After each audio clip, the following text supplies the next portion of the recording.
thank you for joining us. I want to take a moment just kind of introduce you so everyone that's watching or listening can know who you are. So you're Dr. Gordon, and you are a neurologist at FMC here in town, and you are a solid Christian believer, and I think most important to me and personal to me is you're a good friend of mine, which I really appreciate. I appreciate our discussions and being able to talk through life, the encouragement that you've given me and in our ministry. So you were gracious enough to agree to sit down and just talk about some of the race issues and I'll give a little bit of just my background of why this is so important. I am very thankful that I was raised in Detroit. So in Detroit, I was exposed to multiple cultures. The high school I went to was basically 50% white, 50% black. The church my dad pastored that I grew up in was the same thing. Detroit as a whole has all different types of communities. There's in Dearborn, it's the largest Arab population outside of the Middle East. Downriver, there's a Polish population, there's Korean, there's Indian. So I was raised in a really culturally diverse area. When I moved to Lancaster, I realized it's not that way. And I actually remember seeing an article a few years ago that said, actually classified Lancaster as the third least diverse city in our country. So my experience when I moved here was, I have to be honest, there were times I did hear things that I would consider racist, but more often than not, it wasn't just outright racism that I was exposed to. It was what I would call racial ignorance, just not being around any person from a different background, a different ethnicity, just kind of, the culture that they were raised in here. This is why I wanted you to come on and just to talk, because I think it's so important for people to hear another perspective. If the only perspective that people have is what they see on the news or on social media, it can really cause someone to be defensive. And so I think it's just good for them to hear from a person who has lived it and experienced it. So I want to start with asking you to address something that's very difficult and very personal, I know, to you. When we talked right after the George Floyd, his murder, we'll call it what it is, you shared that it was very emotional for you and even troubling. And I don't want to put words in your mouth, but from how you communicated, it even created fear in your heart. I mean, just the thought of your physical safety. And I remember for me hearing that was hard for me to hear, because it was just so foreign to me that to see something on the news and know it personally impacted you that way. Because I have to be honest, I was troubled at what I saw, but I didn't feel a personal threat. And so to hear that was hard. Do you mind just taking a moment and just talking about how you felt, the different emotions, how that impacted you? Yes, first of all, thank you for having me on today. First of all, I want to say I'm a Christian. That's the most important thing. I think of biblical justice as the most important thing. Yeah. I've been saved since I was 17 years old. I'm 63 years old now, so I'm in the last quarter of my life. My wife thinks I'll live till 90, but we'll see. I've been to all black churches. I've been the only black in an all-white church. I've done all of it. And so to your point, so Memorial Day, George Floyd was murdered. The videos came out the next day. To be a couple of hours to process that. Wednesday, the 2 days after Memorial Day, I completely lost my mind. I'll be very vulnerable with you. I was sobbing. I was crying. I called the senior pastor friend of mine up on the phone. He could tell immediately that something was wrong. I'm a pretty solid guy. Yeah. I'm pretty stable. I'm a neurologist. I'm a doctor. And but I just could not believe that someone could treat a human being like that. You wouldn't treat your dog that way. Right. Yeah. In fact, Michael Vick got 23 months in jail for dog fighting. Right. He got more time in jail than the last few policemen who have murdered black males. Mm-hmm. Yeah. And I just couldn't believe that this guy kneeled in this guy's neck for almost 9 minutes. He's saying he can't breathe. He's calling for his mother. Right. People are telling the policemen to get off of him. And he was hand in his pocket, nonchalant, just in complete inhumanity. Mm-hmm. And I felt completely unsafe. So all these things were happening together. So we got the Ahmaud Ashbury thing, Breonna Taylor. It's not happening more, it's just we're videotaping it more. Sure. Yeah. Sure. So it's become more evident. And I told my wife, I don't feel safe. I can't protect myself. I can't protect my wife. I can't protect my kids. Mm-hmm. I'm a doctor. I'm in the upper levels of income. But the first thing people see is my skin color. Yeah. So I began Googling Toronto. I Googled dual citizenship with the United States and Canada. And I'm a patriot. Right. I served 10 years in the U.S. Army. Yeah. My dad served 20 years in the Army. He had a tour in Vietnam, a tour in Korea. 12 months he was gone each time away from our family, away from my mom. So we're patriots, right? We love America. Yeah. But this was like, no, I can't deal with this. So we actually Googled these things. My wife got me to calm down after a couple of days, and I settled down. But it was just trauma. It was very traumatic. I felt, can't explain it. I felt traumatized, and I live in New Albany, which is a very white area, upper middle class area, and I drive down 37 through Licking County, and occasionally I see Confederate flags, and I see other signs, and I'm like, man, I don't feel safe, and that's how I felt. Yeah. So you brought up Confederate flags. When you see that, I mean, there are people that, obviously everyone's on a different side of the argument, and people want to remove, I think, the personal element to it, and they want to look at it and they want to talk about history and stuff. But for a person, when you actually see someone flying the Confederate flag, how does that impact you? What's your thoughts? Yeah, so we took the SAT test, right, in college. Yeah. And so there's analogies we take. So this is my analogy. So the Confederate flag is to blacks as Nazi symbols are to Jews. Yeah. That's how I feel about it. It's not about Southern heritage or history.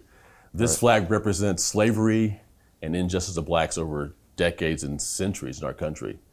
And so I don't buy the argument. Same with the Confederate monuments. So I'll give you another example.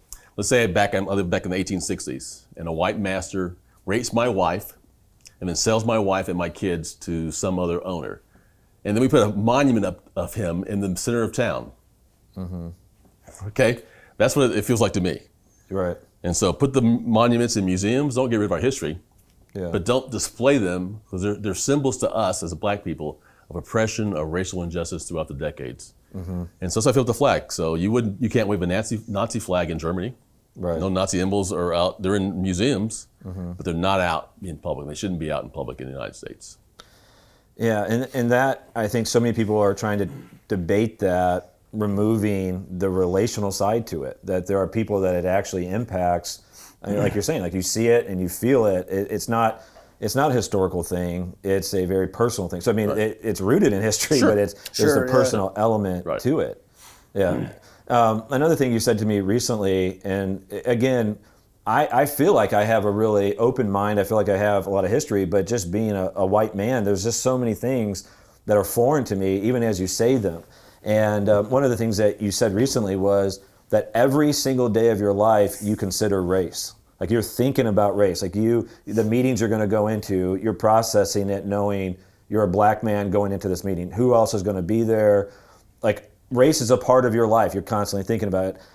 And you just asked me. We were out there in our lobby, and you said, "Do you ever think about race?" And I said, "No, I never do." Can you just speak to that for a moment? Yeah, so that's white privilege. So people debate that all the time. This is real simple. It means you don't think about being white. Right. That's all white privilege means. So people who grew up in Southeast Ohio, they grew up in disadvantaged areas socioeconomically, obviously. So they have some disadvantages, but they're not because of the color of their skin. Yeah. Right. That's what white privilege is. So I wake up in the morning, and if I'm driving down the highway and I'm speeding like I do, I usually go 5 miles over the speed limit.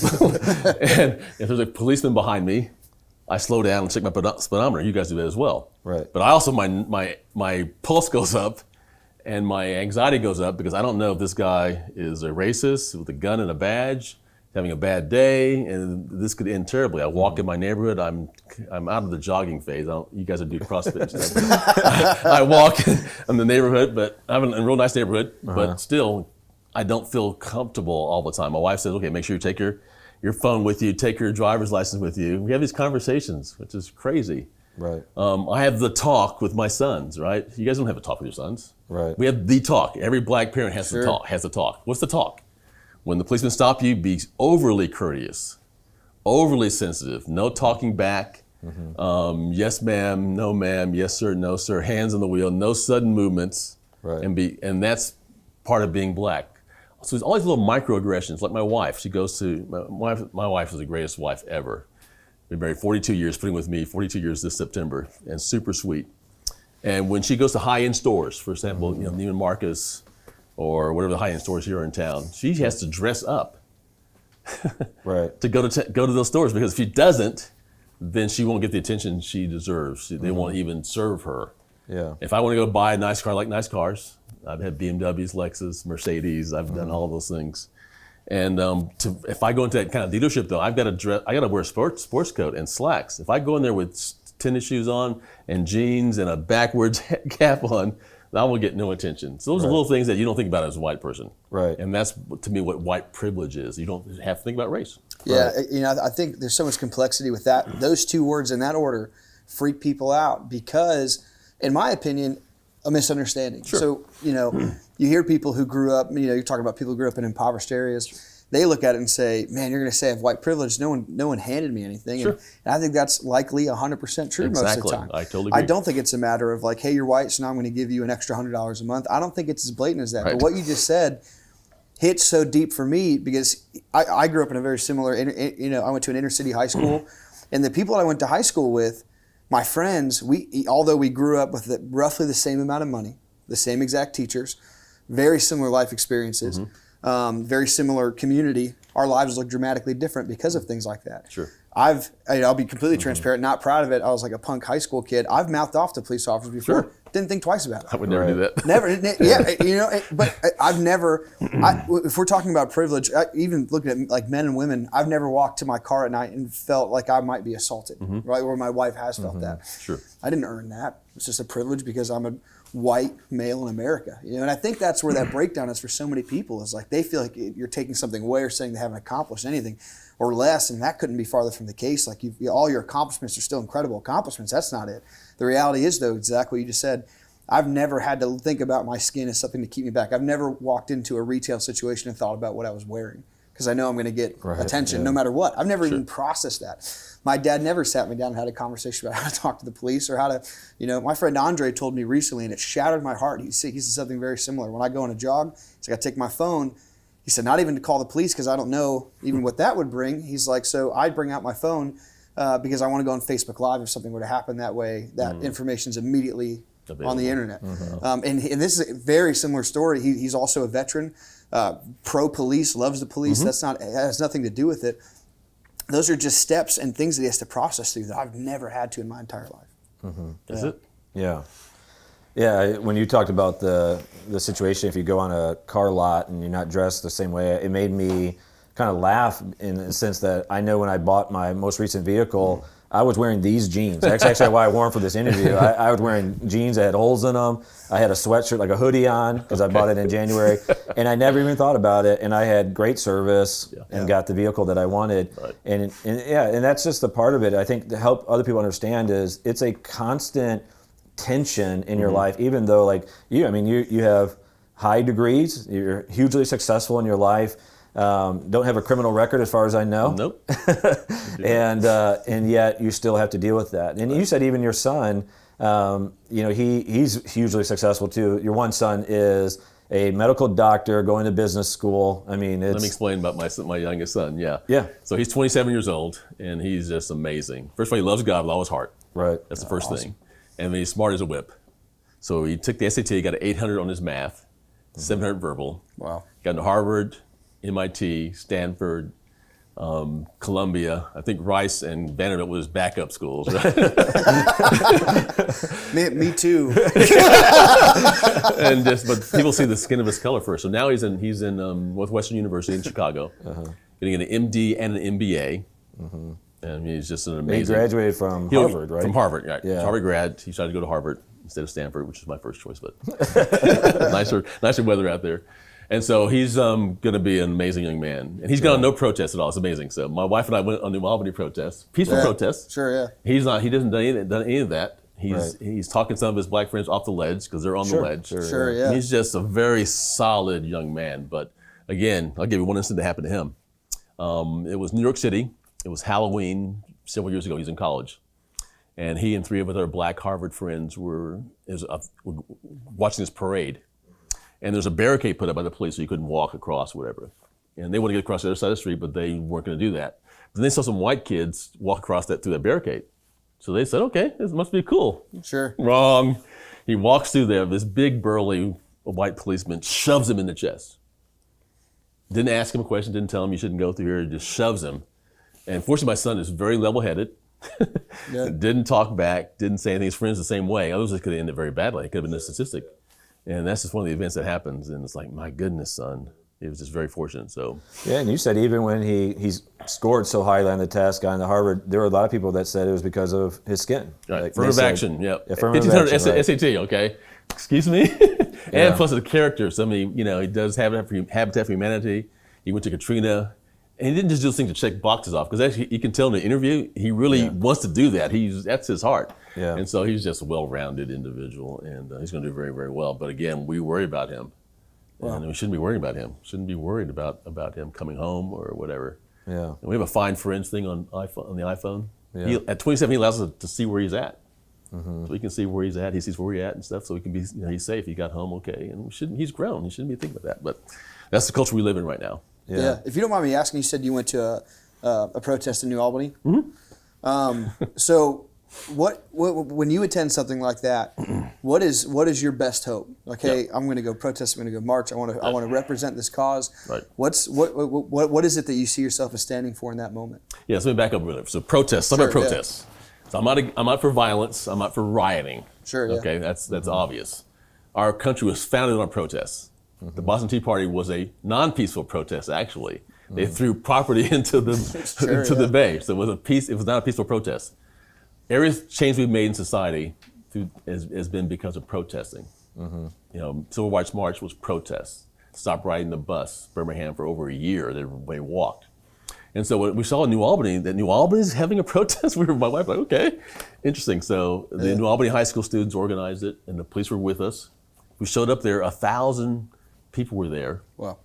And 90% probably white and 10% black. And the policemen there to stop the cars, and we chanted, and we were just there to represent that we're not going to stand for us being killed anymore. Wow. Yeah. So I'm just tired of us being killed for nonviolent crimes. Yeah. I mean, which is a crazy thing to even hear you say. You know what I mean? The fact that needs to be said, you know what I mean, is devastating. Right. Yeah. So I mean, the guy was asleep in his car at the drive-through, right? Then he runs away. You've got his car. You know where he lives. Go arrest him. He resists arrest. Okay. Go arrest the guy. Don't kill him. Yeah. Eric Gardner, he's selling cigarettes illegally on the sidewalk of New York City. Got body cams on the cops, on the policemen. I keep saying cops. I respect policemen. You do, I know. And in private, you are very respectful. Right. And so, and they got body cams. He got a chokehold. I can't breathe. He's doing a nonviolent crime, not even a drug crime, unless you count nicotine as a drug. Sure. And these policemen were not convicted. Yeah. Did you hear what I just said? Right. They weren't convicted. I mean, so we just want justice. That's all we're asking. So we're not against policemen. We don't want to get rid of the police. The term defund bothers me. I want to reorganize maybe. Defund has the wrong connotation. Yeah. But we want to have a way we can take out the bad policemen. So for doctors, there's a national data bank. If I have malpractice, which I haven't had any so far, no cases, there's a national data bank. So I can't just move from here to Fairbanks, Alaska, and get a job somewhere without them finding it out. Sure. Policemen can just change precincts or change states, and they have no accountability. They have global immunity. So we want justice. That's all we want. Yeah, I mean, I would agree with what you just said. Where I feel like maybe you and I were talking about defund the police. I feel like is really, really bad branding. At least as a very bad branding. Very bad branding. Because every time I dig into it, I see like, we're talking about reallocating funds to help. That's a different it's word. Not about getting rid of the police. How do we better equip police, and how do we better, give them the training they need to be able to help and de-escalate and all that good stuff. But yeah, that's just one of those interesting things where when you hear those again things like white privilege, where you hear these things in it can trigger certain emotions of like defund the police. Like, what are you talking about? Like, you think back to 9/11, where it's just like this incredible moment where police are saving lives and they're helping out. The last thing you want to do is to get rid of police. But I totally understand, the idea of like, hey, let's look at the structure of it and how can we. Honestly, it's what what we talked about last week is this idea of having a culture of critique, about looking at what if we loved the police so much that we could have an honest dialogue and say, hey, how could this be better? What if we loved our country so much that we had an honest dialogue? Sure. And it has nothing to do with thinking the police are less or thinking they're a bunch of racists, because I know way too many incredible cops to ever believe that that's the case. Right. Way too many incredible police officers to ever believe that they're 100% no. But again, when you love something, like I said, we talked about this last week, when you love something and you care about it, it's open to critique, because it's worthy of that. It's worthy of the critique. Yeah. There was an incident maybe 2 weeks ago. There's a policeman outside my neighborhood, maybe 2 doors down. I was leaving my house. I said, let me just drive and talk to this guy. It's a white gentleman, probably in his late 20s, early 30s. So I drove up from window down and said, hello, sir. Thank you for what you do. And he said, thank you. And then he asked me how I was feeling. I was like, okay. We had an honest dialogue, just man on man. No video, no posting on social media, none of that. It was just Sure, he and I talking as two human beings. That's all we're asking. Yeah. Wow. So you're also in the medical industry, and one of the things you're working with, even with the hospital here in town, which is exciting to hear, is just working through implicit bias, which is it's basically to put it in like modern day language, is just the idea that we have biases that we don't know about, and it impacts how we treat people. So even in the medical industry, Black people are treated with less care, less urgency. Can you talk about that for a moment? Yeah. So systemic racism. That's another buzzword that people get bent out of shape over. So all it means is that there's policies and positions in place that inherently disadvantage African Americans. Right. Sure. That's all that term means. So just take all the nonsense off that term. And it happens in healthcare. So there's studies you can, again, do your own research. Stop watching CNN and Fox and MSNBC. Do your own research. Go to the American Heart Association, and you'll see. So when a Black patient comes in the ER, same age, match controls, they'll get less pain meds than the average white person. Gosh. They'll get less aggressive treatment for stroke. So TPA is a clot-busting drug I use all the time. That's given less to Black patients. Patients who have heart attacks, they get less bypasses and less stents. This is an American Heart Association data. This is not in CNN or any other liberal arena. So mortality rates are much different. So infant mortality rates rival some third world countries among Blacks. Wow. Maternity mortality, deaths from all kinds of cancers, heart disease, prostate cancer, all those are higher. And there's a lot of other factors involved with that. But when you come to the ER, though, you should expect to get good treatment. Right. One of the guys who was on the panel with me last week at the hospital, Black guy, and a very nice gentleman, he told a story about, I think it was his first cousin. 21-year-old first cousin comes to the ER, slurred speech, right facial droop, right-sided weakness. What do you think about? Could this be a stroke? Right? Yeah. Stroke, okay. They do a urine drug screen. He's got marijuana in his urine. They don't do a CAT scan. They don't treat him for a stroke. They send him home. Gosh. Yeah. Malpractice, right? He comes back, he has a heart defect that caused him to have a stroke. But because he's Black, he's got marijuana in his drug screen, implicit bias, which is subconsciously you treat people differently. And everybody's got biases. Right? Yeah. We're not necessarily racist, but I've got biases. Patients that come in the hospital that are alcoholics for the 8th time, that irritates me. Yeah. Patients that smoke and they're getting they're below the amputations and they continue to smoke, that bothers me to treat those patients. But I am aware of that, bring it to my conscious awareness, that way I can treat them the exact same way, even though I really don't like what they're doing. Right. And so if you can bring those implicit subconscious biases to the surface and understand them, then you can treat people the same. Yeah. Now, how have you accomplished that? How have you went from recognizing, or even not recognizing, I have this subconscious bias, right? Because I have them too, where I'll see certain people who they're walking down the street, they don't have a shirt on, and it's like a guy with I'm thinking like, okay, man, like you make up narratives in your head that can be 1,000% untrue. Sure. Doesn't matter. It's in my own brokenness, in my own sin. I draw conclusions that aren't mine to draw. How have you in your life, especially as a doctor, elevated yourself to go from, hey, this is the subconscious thing I'm not even thinking about, to bring it to the light of your own mind so you could treat people fairly? How have you accomplished that? Because it seems like a mountain. Yeah, you have to educate yourself. Education is huge. So as a doctor, I have to treat people the same. Otherwise I get sued, right? Sure, yeah. So it's a motivation to do that. So I have to educate myself on these biases and be aware of them, and then I can bring them into conscious volition. That's good. If you don't do that, and that's one thing, people ask me, white people, what can I do? Right. And the third thing on my list was education. Can I go to my list real quick? The 4 things that white people should do. Sure, yeah. So the You're first thing, jumping ahead. That was my next question. Yeah. So. So the first thing you do is listen. Don't talk to us. Listen to us. And every Black person will say the same thing. Maybe not Candace Owens. You went there. I went there. But everybody else besides her will say that. And she used to be a Democrat. I mean, I'm going to get inside on that. But anyway, so yeah, every Black person will tell you the same story. Yeah. Listen to their stories. Yeah. Because you can't walk in our shoes if you don't listen to us. You're white. There's no way you can know what it means to be Black. Yeah. I don't know what it means to be white. I don't know it. All right, so hold on. Can I pause you for a second? Yes. Because I want to focus on this for a second. Okay. So 2 things. One is the concept of listening to, I'm going to make an assumption here and see if you agree or not, and obviously feel free to disagree. I think in order to really listen, though, you have to build that relationship. Here's my experience. So even with you, we've known each other now for a few years. 4 years. 4 years. And so we've had lunches together, You have my cell phone number. We text back and forth, which I have a funny story to tell. I'll tell it real quick. So I was driving my truck. I have my screen that shows the next text messages. Okay. Your name popped up, and my son goes, "Dad, who's that?" And I go, "That's Dr. Gordon."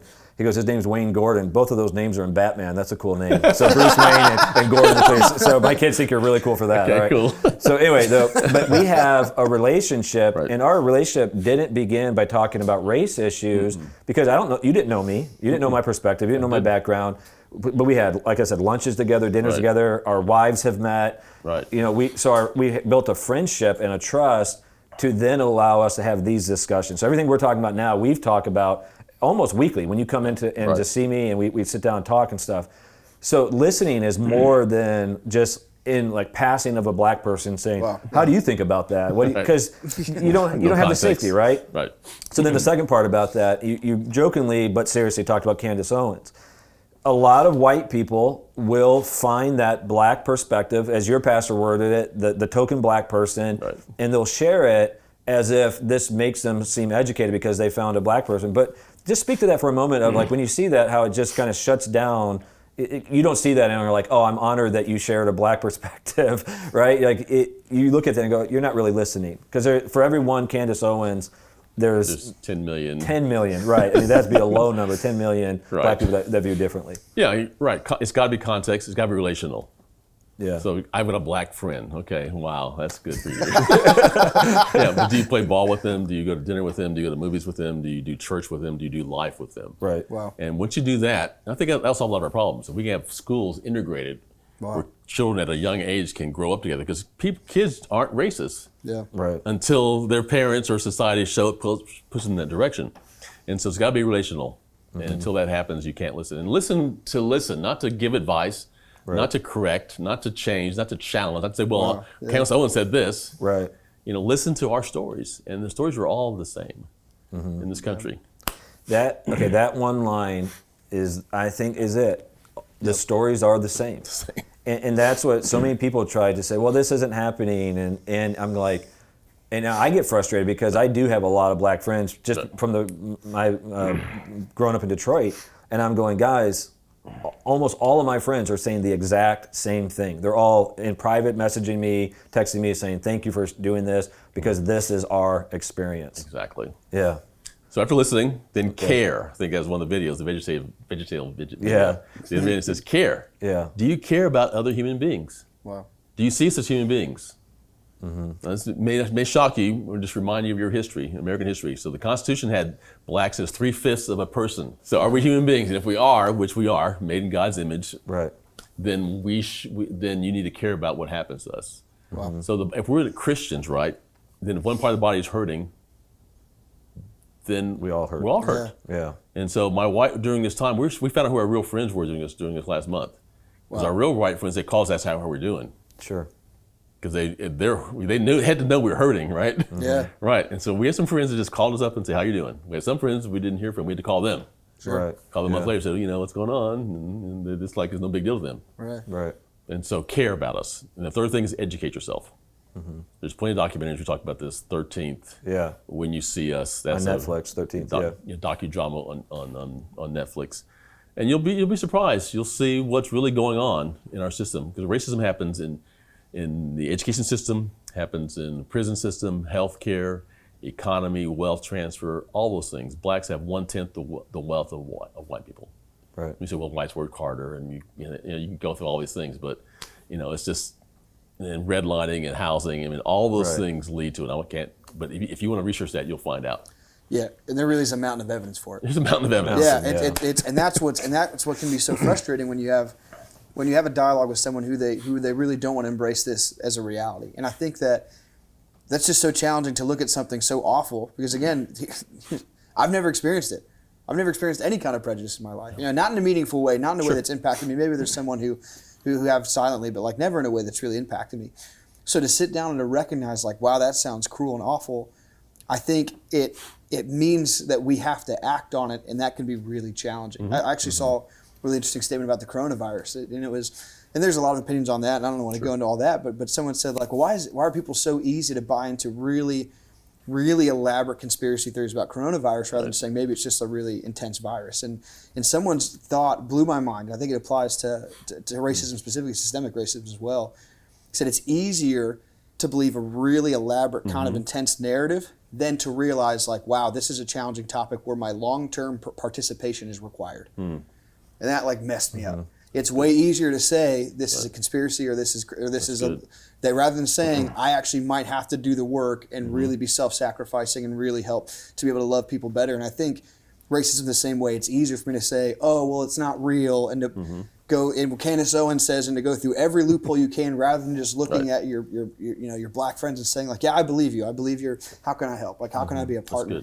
That's difficult, as being the partner and saying my long-term willingness to just be there and to love you well and to be a partner in this. That's more challenging. It's just easier to say it's not real. Yeah. And that's hard. That's hard to combat that when you have this mountain of evidence. Sure. Yeah. So I'm at prison for a minute. So prisons. I've never been to jail.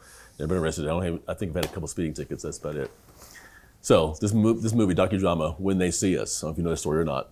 So five teenage boys in Central Park. They're arrested for accosting a white lady, and the cops get them in a room. No parents are there, no lawyers are there. They coerce a confession out of these teenage boys. They spend time in jail, some at Rikers prison in New York, which is one of the worst prisons in the world. And then later on, years later, they're vindicated. So prison system is just unbelievable. So do blacks use drugs more than whites? If you do studies, there's equal use. Yeah. Right. Yeah. There's equal use of blacks and whites. So, but the policemen, they patrol the black neighborhoods. It's easier to get convictions there. Right. White people have powerful attorneys or whatever economic means, and so crack cocaine versus powder cocaine. Same substance, but one's punished harder. One's punished way harder. The same crime, they get different penalties. This is facts, data. You can look it up yourself. Right. So right after Reconstruction, they made it illegal for blacks to be unemployed. So they arrested them. So you just got freed from slavery, don't have a job. So they arrested them and put them back in jail, And this is just unbelievable things that have happened throughout the years. Right. And the prison system is horrible. It's way overpopulated by black males. The death rate among black males by policemen, I think 1 in 1,000 black males will be killed by policemen this year. It's 1/3 that for white males. Yeah. So there's those three. Did you say you had a fourth, or was it just the three? Yeah, the fourth thing you need to do is not just not be racist, but be anti-racist. If you're racist, I'm not a racist. No one's a racist, right?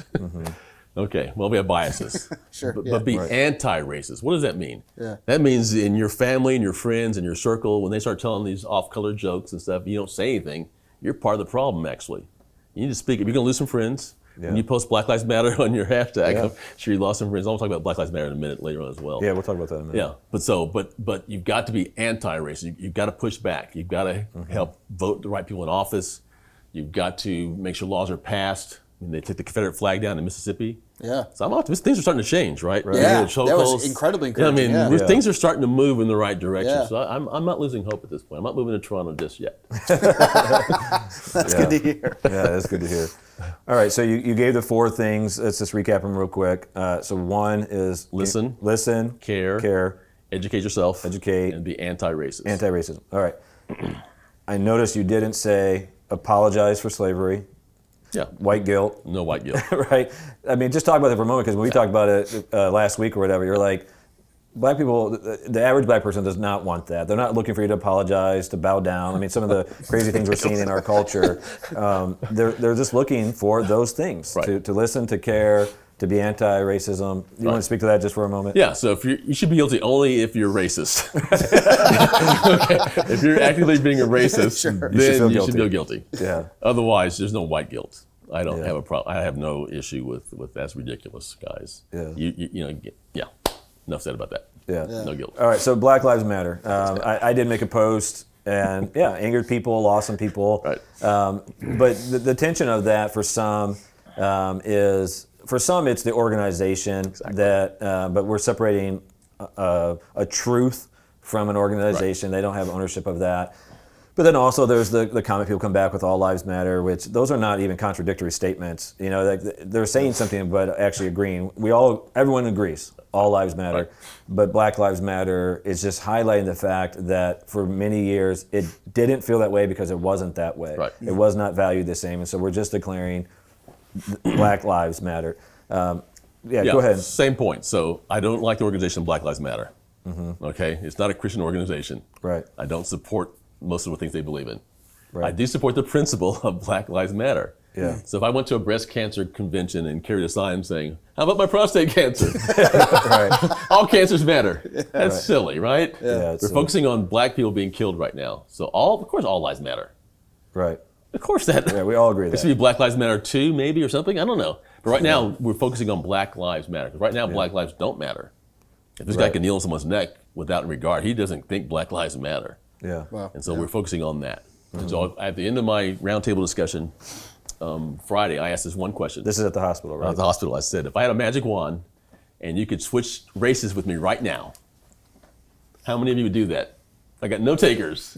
Right. But there's no systemic racism, though. But I wouldn't want to be black, though. Right. Yeah. In fact, I had a person who was LGBTQ at the hospital. And she came to me and said, I would rather be gay than black. Yeah. That shocked me. It's like, okay. And she had a same-sex marriage. We won't get into that today. Right. But and she had to go to all the vendors and the cake and stuff, make sure they would honor right. that. And she said, I'd rather be gay than black. And so no one would switch colors with me, even though you know, and 5 and 6 year olds know by that age, it's better in America to be white than black. Mm-hmm. They know that by TV and by circumstances and by the environment. And so no one would switch colors with me, even though there's no racism. Right. Wow. All right. So my final question is: so obviously, what you're talking about is each one of us taking ownership of our behavior, our thoughts, and how we respond to this. I'm a father of 4. One of the uniqueness is my past experiences. My children don't get to experience that. I was raised in Detroit; they're raised here. My children, like when they were young, literally to this. My mom had them at the park. A black man was walking up and my kid said, "Look, Grandma, a basketball player." I mean, because they had no context, though, of anything else, right? Yes. And so here's another funny story, too, I'll share. You'll get a kick out of this. I don't know if I've ever even told you this story. My best friend growing up, his name's Carol, black man, actually really dark, black, great guy. And we visited his family when we were in Michigan. And so Carol was married to a black woman. His parents are obviously black. We go into the house and we interact with all of them. We're leaving, we get in the car, and my son's in the back, and he goes, "Dad, is it okay for black people to marry black people?" And I was like, "That's a weird question." I go, "Yeah, for sure." He goes, "Okay, so black people don't have to marry white people?" And I go, "No." He goes, "Can they marry white people?" I go, "Yeah." He goes, "Yeah, like you and Mom." And I go, "What do you mean like me and Mom?" He goes, "Well, you're black and Mom's white." And my kid thought I was black because I was tan. So I thought my kid was raised thinking he's in an interracial family or whatever. But so anyways, my kids, though, they're not going to be as exposed, though they hear my conversations and they ask me questions and stuff. Sure. What would be your advice to families in an area where there's not a lot of diversity? How can we train our children if they're not going to have a lot of just contact with people that look different than them? That's a tough question. You start serving. I think as a church, you can serve in other areas, maybe involved with some other black churches, maybe do some things with the community. And so I think the biggest thing, the parents have the biggest impact on your children. Yeah. People think it's peer pressure, but it's actually your parents have the biggest impact. So I think your attitude your kids will watch what you do more than what you say. They'll model that. And so if you start doing some things with maybe some black churches in town, or some community activities that you can serve the homeless or serve the poor or whatever it may be, that would help open up some dialogues. But I think if we can get the schools integrated. I'm going to give you one more story. So I grew up I'm old. Born in 1957, and so 63. I was 63. Yeah, that was a long time ago. I went to an all-black 4th grade. Okay, I think I've told you the story before, possibly. I'm not sure. Yeah. So my dad was in the military. Was an army officer, got sent to Vietnam. We were living in Virginia at the time. Went to really nice suburban white schools in Virginia, integrated schools. My dad got sent to Vietnam, so my mom went back home to Louisiana to live with family. Louisiana. Mississippi's the worst state than Louisiana, so thank God for Mississippi. It keeps Louisiana out of last place. Help us know Louisiana or Mississippi people out there. But anyway, and so she came home, and I went to an all-black 4th grade elementary school. The worst year of my life academically. And I'm a bright kid, right? I'm not a genius, but I'm, most doctors have 120, 130 IQ, so we're pretty bright. And this teacher went to the principal the first week of class and said, I can't teach Wayne. Can you please transfer him to another class? She's got a college degree. I'm like, okay. Come to find out, she couldn't teach me. She could teach me, but I would take up too much of her time, and she couldn't devote it to the other children. And so we had a reading class. We had below average, average, above average, and then there was me by myself, one-on-one. So I was not very popular with the other students. Sure, yeah. Right. And so imagine going through 12 years of that education, separate but equal, and it wasn't equal, right? And then getting out of high school at 12th grade and thinking I have a 12th grade education, going off to the University of Texas where I went to school and trying to be pre-med. And I actually have an 8th grade education at that point. I'm not a doctor. My kid's not a doctor. My whole genealogy has changed because of this separate but equal school. Right. That's what would have happened. That's what would have happened if I hadn't. My dad came back from Vietnam, thank God, moved back to Virginia, and the rest is history. Wow. Yeah, it changed the whole trajectory of your life. Changed the whole trajectory of your kids' lives. Right. I mean, yeah, they're raised in a completely different reality because of that. Yeah. Right. Yeah. Awesome. So education, if we can get the schools integrated so kids can grow up with each other from grade school on up and have these relationships that form naturally, either through sports or other activities or just natural relationships, and then we can get rid of some of these bigotries. Wow. Yeah. Thank you so much for your time, and I hope this is as enlightening to everyone as it is to me still. And I appreciate your leadership and your friendship. My pleasure. Awesome. Thank you. Thank you.